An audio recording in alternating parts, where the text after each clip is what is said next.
তাদের shoot out করে দেওয়া হয়েছে। আমাদের রিসেন্টলি দুর্গাপুরে ঘটে যাওয়া ঘটনা নিয়ে আমি কিছু বলবো আজকে।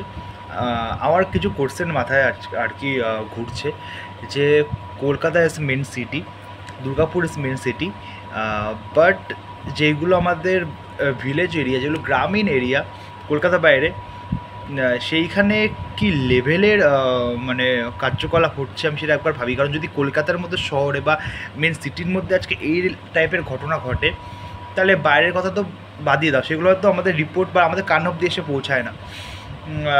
অ্যান্ড মুখ্যমন্ত্রী যে স্টেটমেন্টটা দিয়েছে, মানে আমি এটা কিছু বলার নেই। 8টার পর মেয়েরা বাড়ি থেকে বেরাবে না। মেয়েরা বলে মেয়েরা এগিয়ে যাক, মেয়েদের পাশে আছি, বাট আজকে যারা জব করে, যারা আজকে এয়ারপোর্টে বা বিভিন্ন সেক্টরে যারা জব করে, তাদের তো বাড়ি আসতে আসতে রাত হয়ে যায়। আমার পাড়াতে এরকম বহুত বান্ধবী আছে যারা রাত্রি 9টা, 9:30, 10টা, 11টার দিকেও বাড়িতে আসে কাজ করে। আজকে ঘোরাফেরা বাদ দাও, তারা কাজ করতেও বেরোবে না, নিজের শহরে তারা সেফ নয়। আজকে ইউপিতে যখনই শুনেছি এই টাইপের কেস হয়েছে, তাদের শ্যুট আউট করে দেওয়া হয়েছে। আমাদের এখানে কী করে দেওয়া হয়েছে?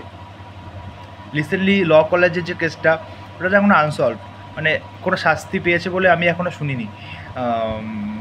বা মানে এটা আর কি সত্যি খুবই দুঃখজনক আর কি। এবং যারা প্রোটেস্ট করছে তাদেরকে পুলিশ ধরে নিয়ে যাচ্ছে। ভাই, প্রশাসনের ওপর যে ভরসা করবে তোমরা কোন দিক দিয়ে করবো, আমরা ভরসা করবো কোন দিক দিয়ে করবো? আজকে সেফটিটা কী আজকে আমাদের মা বোনদের? এই কোশ্চেনটা প্রত্যেকে করো গভর্নমেন্টকে।